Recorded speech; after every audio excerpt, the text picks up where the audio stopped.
پوچھا میرے سے ٹھنڈیانی روڈ کے حوالے سے. ٹھنڈیانی روڈ کے کئی ایشوز چل رہے تھے. آپ کو پتہ ہے کہ جب اتنی بڑا میگا پروجیکٹ ہوتا ہے تو اس حوالے سے جو ہے نا کئی ورلڈ بینک کے اپنی طریقہ کار ہوتی ہے, ان کی سسٹم ہوتے ہیں, تو اس سسٹم کے حوالے سے جو گورنمنٹ ہے وہ ان سے انٹریکٹ کرتی ہے. ہم نے تو بڑی پرانی کوشش ہے ہماری, میرے خیال سے 2014 سے لگے ہوئے تھے کہ اس روڈ پر کچھ کام ہو جائے, کیونکہ ہمارے علاقوں کو یہ فیڈ کرتا ہے, اور ہمارے جو ٹھنڈیانی کی جو خوبصورتی ہے اور اس کے آگے کے علاقوں کی خوبصورتی جو ہے وہ یہاں پر ٹورسٹ آئیں گے تو ہمارے گلیات اور کیا کہتے ہیں بکوٹ سرکل دونوں کو اس کا جو ہے نا یہ فائدہ ہوگا اور روزگار میسر ہوگا. تو ابھی جو آپ نے سوال پوچھا ہے کہ جی یہ کیوں نہیں ہو رہا, کیا نہیں ہو رہا, تو سمپل بات ہے کہ اس پہ پہلے تو کئی آبزرویشنز تھیں, لوگوں کی بھی مسئلے تھے کہ جی روڈ صحیح طرح نہیں بن رہا, اس میں کوئی مسئلے ہیں, مسائل ہیں, تو اس کے حوالے سے انکوائریز بھی چلی ہیں.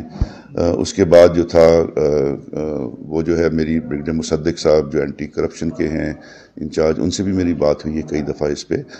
اس کے علاوہ میری سی ایم صاحب سے بات ہوئی ہے, کائٹ کے جو لوگ ہیں ان سے انفارمیشن لی ہے, کمشنر صاحب جو یہاں پر ہیں ان سے ان ٹچ رہے ہیں, اور ہماری تو کوشش ہے کہ جلد از جلد یہ مکمل ہو جائے. لیکن کیونکہ یہاں پر ویریشن آرڈر تھے, یعنی کہ وہ اگر ٹھیکے میں کوئی فرق آ جاتا ہے یا اس میں جو کام کی نوعیت تھوڑی تبدیل ہو جاتی ہے تو اس کے لیے پھر واپس آپ کو ورلڈ بینک کے پاس جانا پڑتا ہے.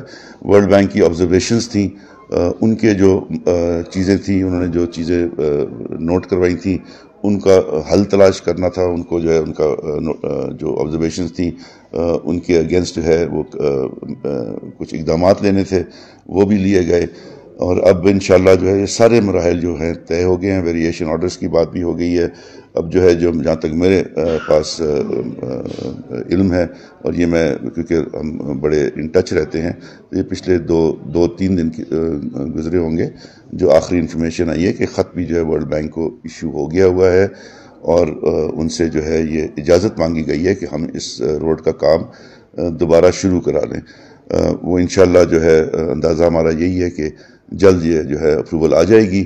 کام جو ہے وہ میکسیمم میرے خیال سے مہینہ لگ جائے گا اس میں, کیونکہ آپ کو پتہ ہے کہ اگر ایک دفعہ ٹھیکیدار جو ہے وہ موبلائز نہیں رہتا تو پھر اس کو اپنے جو کیا کہتے ہیں مین پاور جو ہے, اکوپمنٹ جو ہے, وہ سارا کچھ وہ بھی موبلائز کرنا پڑتا ہے دوبارہ سے.